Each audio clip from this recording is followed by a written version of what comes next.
Welcome to video number 4 in the series Know Your Worth. You have been defined by what you do for so long that you're not sure who you are without it. Maybe it's a role, mother, wife, caregiver, professional. Maybe it's a reputation, the strong one, the reliable one, the one who holds everything together.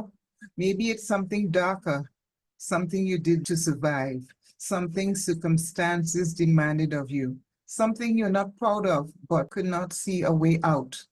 Whatever it is, you have been wearing it so long that it has started to feel like your name.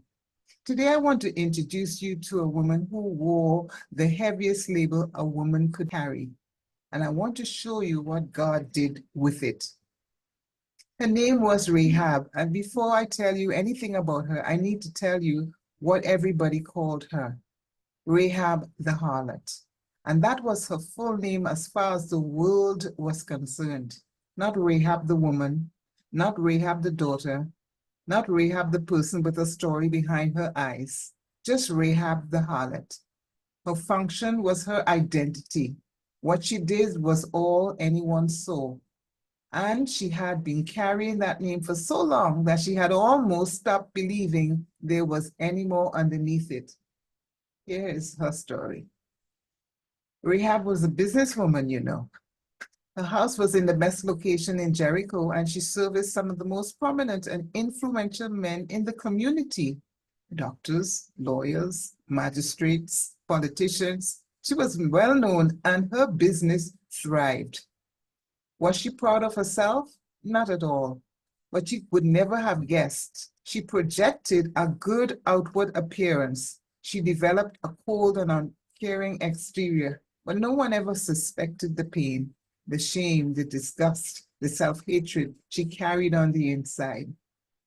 Because here is what nobody bothered to ask. How did she get there in the first place? From childhood, she had experienced abuse.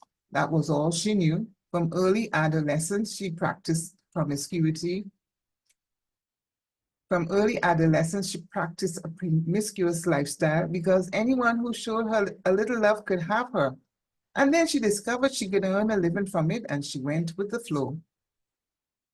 She did not choose her identity. It was handed to her by abuse, by circumstance, by survival. And by the time she was old enough to question it, she was already buried so deep inside it that she could not see a way out. Now, that was a bit of poetic license that I took there as far as Rahab is concerned, but it's not far from reality of how a woman becomes embedded in a lifestyle of harlotry. I want you to hear that because some of you did not choose the identity you are carrying either. It was handed to you by what was done to you, by what you had to do to survive, by what circumstances demanded before you were old enough or strong enough to demand something different. And you had been wearing it ever since as if it were your name. But a label is not a name. And what you did to survive is not who you are or who you were created to be. Many men who came to Rahab never once recognized that beyond what she offered, there was a real person, someone who wanted to be truly loved, not for what she could give, but for who she was created to be. They never looked into her eyes. Had they taken the time to look, they might have seen the loneliness, the pain, the hurt, the despair, the shame that she bore inside, but they did not care. She was useful to them. She served a function, and as long as she served that function, she was valued. The moment she stopped, she would be invisible. Think about it for a moment, because that is the experience of far more women than will ever admit.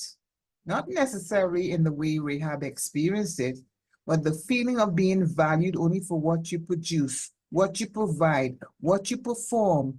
That feeling is not uncommon. The woman who is only noticed when dinner is on the table.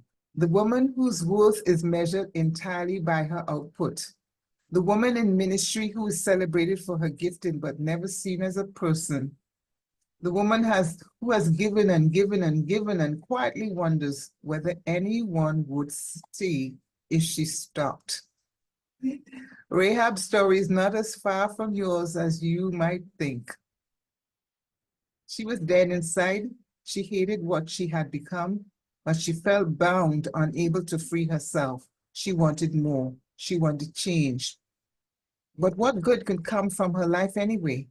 That question, what good can come from my life, is the voice of a woman whose identity has been so thoroughly buried under function and survival that she can no longer see her own worth.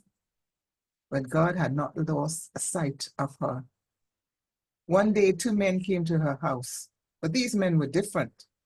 They did not come seeking her body.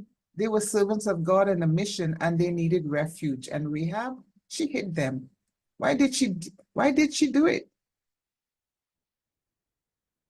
She probably did not know, but somewhere in the deep recesses of her being, there was a flicker of faith in God that these men had served, because she had heard the stories of how their God had dried up the Red Sea, how he fought for his people, how the whole of Jericho trembled at the sound of his name, and something in her had been listening.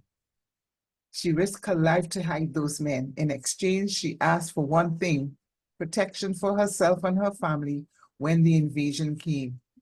They agreed, and they told her to hang a scarlet cord in her window as a sign.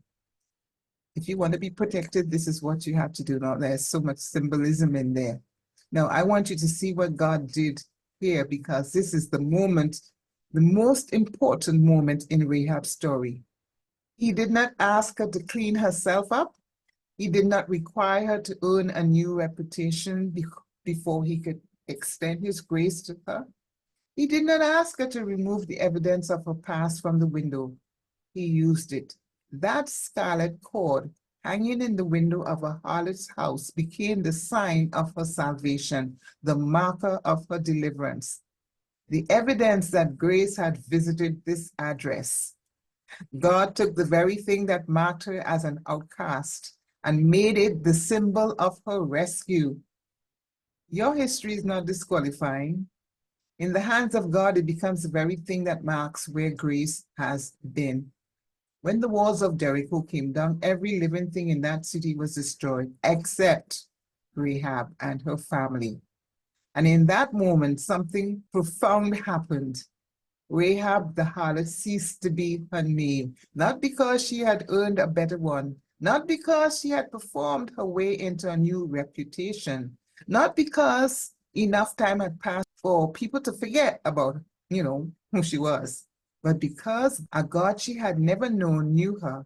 She said it herself: Jehovah, a God whom I had never known, knew me. He saw the past label, past the function, past the survival, past everything she had been reduced to, and saw the person she was created to be.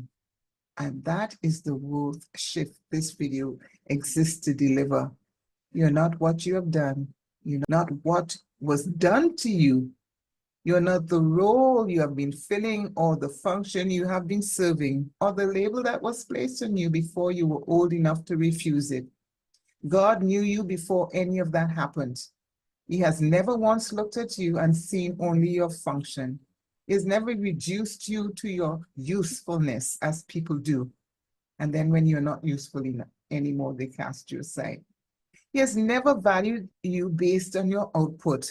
He looks at you and sees a person, a woman with a name that he gave her before the world had a chance to rename her.